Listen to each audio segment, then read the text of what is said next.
The Mariners finished the away trip 5-1, and now they head back to T-Mobile Park. Hello, everyone, and welcome to the series analysis episode of the Seattle Baseline Podcast. My name is Julian Smith, and I'm with Alex Hong. Alex, I see you're at the UW Medicine. I assume you're at the University of Washington campus right now. How are you doing? It's getting close to finals week. It's not actually like the hospital next to the school. I'm kind of in I'm like a little above the at the campus. It's probably like 10 minutes away by car, but yeah, I had something else I need to do here. It just happens to be a UW hospital behind me, so that's what that's about. But yeah, good to see the Mariners at 500 again. It was a very good away stand. Last year I remember the Mariners were struggling on the road, but looks like good things are happening right now, so that's good to see. Yeah, and you know what? My I just finished my semester of classes and I've got one final next week and then I'm completely done with school. And I'll be back in Washington. I'll be going to watch some Mariners games in person. That's going to be super awesome. Mariners are turning it up right now, especially Julio Rodriguez. Last week in the short my line was second half Julio in the first half. Well, here you have it. Second half Julio is playing in the first half. He's we were mentioning the slug being a little bit low last time, and you know what? It's rising right up. Like because he's hitting and because he's walking, slugging's going up. So it's been awesome to see from Julio Rodriguez.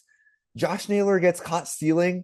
That's too bad. That's the first time he's been caught stealing since he's been a Mariner in like half of a year so far. So that's too bad. His streak's broken, but at the same time, amazing work by Josh Naylor.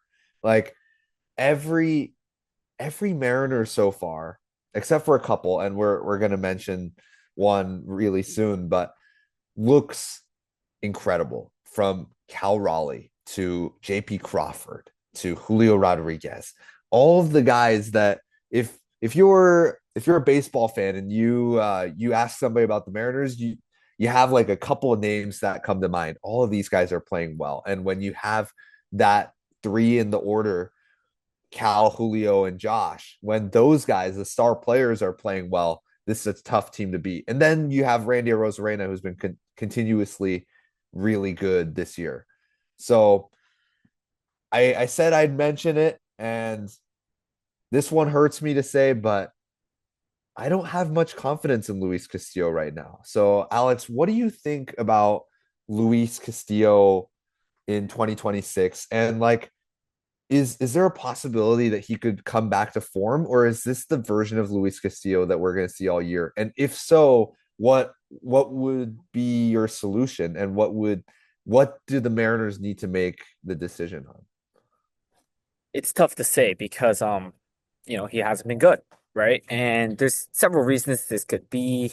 His velocity has been dropping ever since I think 2023 or 2024. So, but it wasn't even that bad last year. This year, he's just looked awful. He's been floating a lot of pitches. The last start he had was really, really bad. We basically had no chance to win that first game because Castillo gave up, I think, 7 earned runs or something like that. That was the game we had to throw basically from the winning streak. So yeah, I don't know. Is this?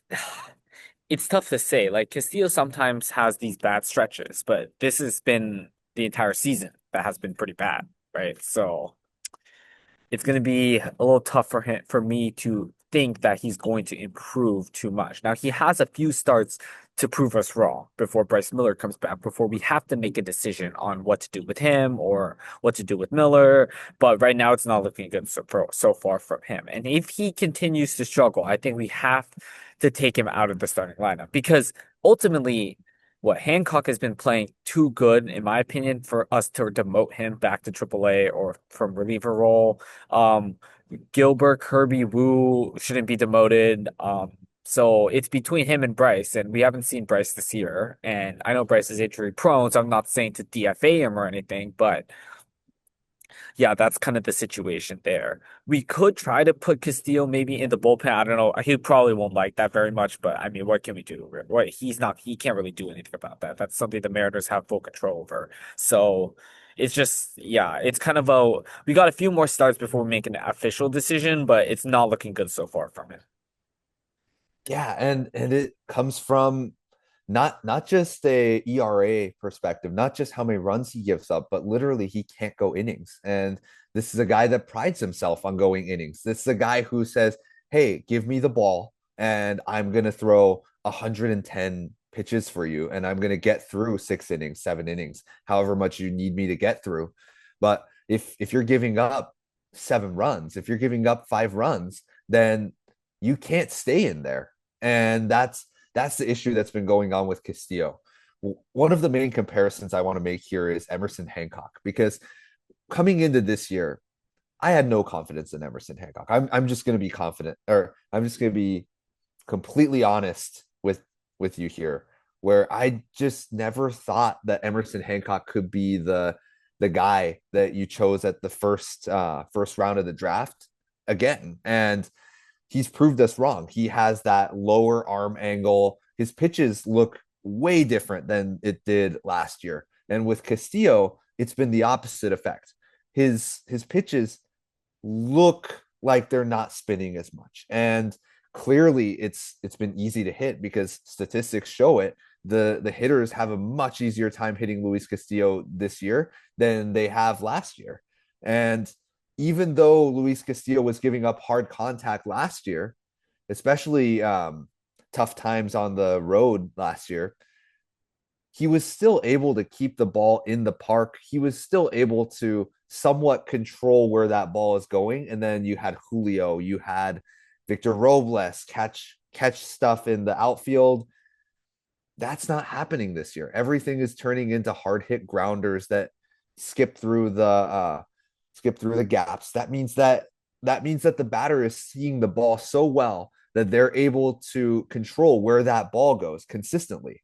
And that's when Castillo keeps on doing that, when Castillo keeps on giving up the control to that batter, he's there's no way that he's gonna give up less than 5 runs. There's really it's that's the issue. It's not the hard hit balls. He did that last year and he succeeded.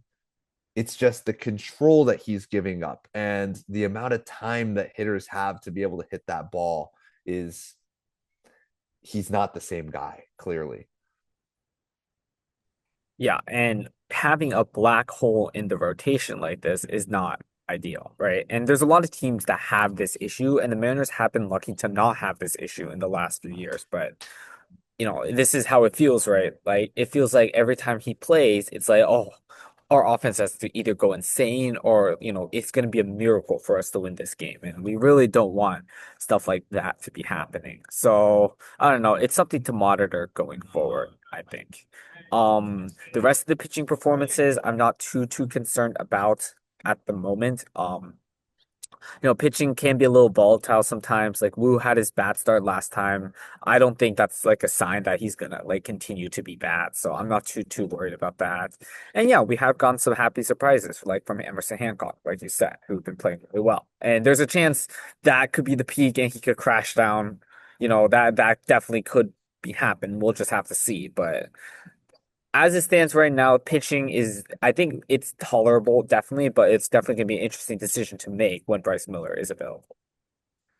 Another guy I want to touch on is Logan Gilbert. I think this Logan Gilbert start is as interesting as it gets from an analyst perspective because what you saw from Logan Gilbert was last year's Logan Gilbert, the guy that doesn't give up many runs, but he's going to go 5 clean innings for you and that's it. I think this is where he went back to what he was doing last year because there is some success to that. If you only give up 1 or 2 runs, then your bullpen can take over and they can win the game. But I'd love to see him go 6. I'd love to see him use that cutter a little bit more and see if he can get weak contact, see if he can get out of innings without putting up 20 pitches. And that's going to be one of those learning curves for Logan Gilbert. But I think at this point, what I'm seeing from Logan Gilbert is that maybe just having the 5 clean innings is the way to go for him. I'd love to know what you think. Like, I should Logan Gilbert keep going the 5 innings clean, or should he be pushing 6 innings? Because like, there's a reason why 6 innings is considered a quality start. But then again, I feel like just the fact that he doesn't give up runs is so like important here. It's better than what Castillo's doing. Castillo's not going that many innings and he's giving up runs. So at least Gilbert isn't giving up runs. What Gilbert's doing is fine. His strikeouts are a lot lower than it was last year. Especially as of recently. I think the last game he had 4 strikeouts. Usually he's going 5 innings and a lot of strikeouts. So I'm not sure exactly what to think of that in particular, but I think other than that, his pitching's been pretty similar to last year. I think you agree, except maybe a few more bad starts in there, but. I don't know. I think if we're getting too picky, if we're complaining too much about Logan Gilbert, I think he's a very competent, fine starter. And he might not be our ace anymore like he was in 2024, where he was really, really good. I don't know. Maybe that Logan Gilbert was kind of an anomaly, and this is more of Logan Gilbert to expect. That could be the case. I think last year we were trying to think about, oh, only if Logan Gilbert can get back to 2024. Well, maybe that was just an aberration, and this is more of what we should get used to. Yeah, and I think that Logan Gilbert is definitely somebody who can put up like 1 run, 0 run starts because he gets so much swing and miss. And like his pitches, his splitter specifically, he gets a ton of swing and miss. It's one of the best pitches in the league. It's I think it was either second or third best pitch in the league last year with a one like I think it was literally a 100 average against that pitch. And that splitter is lethal. He's got the slider, which he's getting swing and misses on this year, which last year he didn't. Slider was one of his worst pitches, but the slider with the cutter, and then you have the fastball, that bridge through the pitches, I think is a really good part of his arsenal. I think it's a really tricky part of his arsenal because you've got a pitch that looks like another pitch that looks like a completely different pitch. There's like 4 pitches in his arsenal that come out of the same slot, and you really don't know what to expect. So you're basically playing a guessing game against Logan Gilbert. And if he can limit the walks, if he can limit the amount of pitches he throws in the dirt and start attacking the batters, get to 2 strikes and barely get it underneath the zone, get some swing and miss. I think that's where maybe you can get those innings of 10 pitches. And we've seen that this year with Logan Gilbert. We've seen countless times Logan Gilbert going 10 pitch innings, five or I don't think we've seen 5 pitch innings, 8 pitch innings. We've seen 7 pitch innings. We've seen that this year. He just has to put it together. And I think that's the final form for Logan Gilbert. If he can have this swing and miss and strikeout with the the contact and getting outs, we're gonna see a different Logan Gilbert. But I want to move on from this topic because we're facing another team that has good pitching. And we are facing the Kansas City Royals, specifically Seth Lugo, who has a better ERA than any of the Mariners starters this year. And he's been consistently good every year. He's their he's the Royals ace, and he just continues to pitch well against anybody. So Alex, what do you think? What's your scouting report? What do the Mariners need to do to be able to win the series against the Kansas City Royals? Yeah, we are against their two better pitchers. I'd say Cole Ragans and Seth Lugo. Ragans has not had a good year so far, but he's traditionally been pretty good. I think we can definitely win this series. Like the Royals haven't been very good so far in 2026, and the Mariners, at least their offense has, right? They've been pretty good. So if we just keep things up, I think things will go completely okay. Um, with the offense, right? Like Cole Young, we didn't talk about him yet, but he had an insane last series. So if he could keep it up, that would be great. A lot of our guys have good momentum. So I personally think I'm not too worried about this series in particular. And maybe I'll end up eating my words. Who knows, right? But so far, I don't see too many problems with this Kansas City Royals team. They haven't been that good. They've been a little underwhelming, and even their players haven't been playing as well. But I mean, some of them like Bobby Wood Jr., he hasn't been as good throughout the entire season. He's actually been pretty good in the last week or so, but he hasn't been that good as it usually is in the past in the for the entire season as a whole. So this team, Royals, they're not playing as great as they could be. I think I don't see them as like a super high World Series team or anything like that, but I think they're a pretty decent team. Definitely not like one of the worst teams in the league, but they haven't been playing too well. So I think we definitely need to take advantage. Definitely. And I think like we've been talking about Julio and Cal and Josh Naylor, and they obviously these guys haven't been good all season. And if you look at their stats for this year's season, then they're below average. They're actually worse than players like Bobby Wood Jr. have been for the whole season. And I think if we're gonna look at Julio Rodriguez and Josh Naylor's stats for the last 7 games and say, hey, these guys are OPSing around 1,000, then I think that it's only fair to give Bobby Witt Jr. and the Kansas City Royals the benefit of the doubt and say, hey, in the last 7 games, 5 of their 9 starters have had a 400 on base percentage or more. And what does the on base percentage mean? Well, that means that they take more walks. And what at the end of the day, that means that your pitchers are going to be throwing more pitches because these guys are patient at the plate. And if you don't throw strikes, they're not going to swing. And so if the Royals are patient and they can knock these starters out in 5 or 6 innings, then all of a sudden your bullpen is taxed. And despite the off day that we're having on Thursday, the bullpen's not going to hold up for that long. If you're only able to go 5 or 6 innings average, then your bullpen is going to get absolutely destroyed in the next few games. And so that's what the Royals are banking on this year and or this week, especially with seeing the trend that they have. They have a lot of players that are walking right now. Not many hits, but a lot of walks. And so the Mariners definitely need to be cautious about their pitching, and maybe they take a little bit more of a stronger strategy. Maybe they go 2 strikes in the first 2 pitches, and then maybe the strikeout pitch is even in the zone looking. That might be the case for the Mariners. There's a lot of different strategies and a lot of different ways to go about this, but when half of the opposing team is on basing over 400, that's something to look out for. Yeah, I agree. Their bullpen hasn't been very good throughout the entire year, so if we can get past their starters and get to the bullpen, I think we got a lot of cooking the Mariners can be doing. And I just got a lot of confidence. I see this is more of the team I expected. Pretty good offense. Pitching's been pretty good too, right? It's not like amazing, like pitching wise, but it's been pretty good enough for us to win games. So this is more the team I expected. And yeah, the Royals, they had a really bad start, actually. It's like similar to the Mariners. They've been a lot better recently, so you can give them credit there.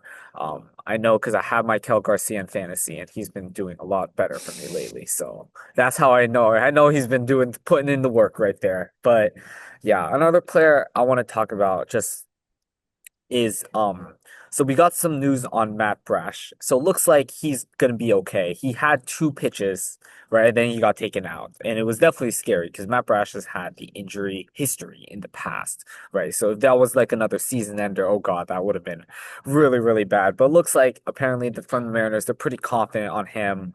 They don't think it's gonna be too serious. So I don't think he's gonna pitch in the Royals Series. I'm not exactly too sure about that, but I think it's good that it's not a long-term issue. And then we're also going to get Donovan back at some point too. And once he comes back and gets fully healthy and he can pick off where we left off, oh, this is going to look really good, right? Yeah, and getting Donovan back, it's not just about getting Donovan in the leadoff spot. It's about getting JP Crawford, somebody who's been on basing 350 to 400 all year, to be in the eighth or ninth spot, where now you have in the ninth spot, you have JP Crawford, and then you get him on base. Well, maybe Cole Young is eighth. So you have him on base, JP Crawford gets on base, Donovan gets on base, Cal Raleigh grand slam. That's it. The Mariners are fully capable of doing that with the way that they're batting right now. And I'm I'm really excited to see this Mariners lineup, like the full version of it, because I don't know I don't think we've seen the full version of it because Josh, Julio, and Cal haven't been good when Donovan was around, and now you're gonna see like this is what the Mariners traded with St. Louis for. And one thing before we end today, I wanted to drop some Kansas City Royals lore. Did you know that their ace Seth Lugo, his first name is not Seth? I didn't know that. What is his first name? So his name is Jacob Seth Lugo. So Seth is Oh, his middle interesting. name. That's pretty Interesting. awesome because I feel like there's some people that I know in college and in high school that went by their middle names. It's Hmm. interesting to see like some people go by their middle names and then some people go by their first names. I feel like, or actually, most people go by their first names, I think. I know I go by my first name and I I know you think go by your first name. majority of people do. Yeah. So I thought that was pretty funny. Yeah. Yeah. Last thing I'll say is I'm still worried about guys like Bobby Witt Jr., who is definitely one of the best players in the league. We definitely got to be careful and treat him like he is really good because he is very, very good. The rest of their players, right? They've been a little hot lately. Jack Caglianone, he's like a younger guy. He's been a lot better this year than he was last year. He was actually really bad last year. I kind of remember that. So there's a few players that are trending up, but I think this Mariners team is trending up a lot more than the Royals have. So I think this series is going to look pretty good. Expecting another series win on this one. Yep. And this is just another step to that World Series ring. So stay buckled up, Mariners fans. And thank you everyone for tuning in. Check us out on Spotify, Apple Podcasts, and our beautiful faces on YouTube. Check out our Instagram. And as always, go Mariners. Go Mariners.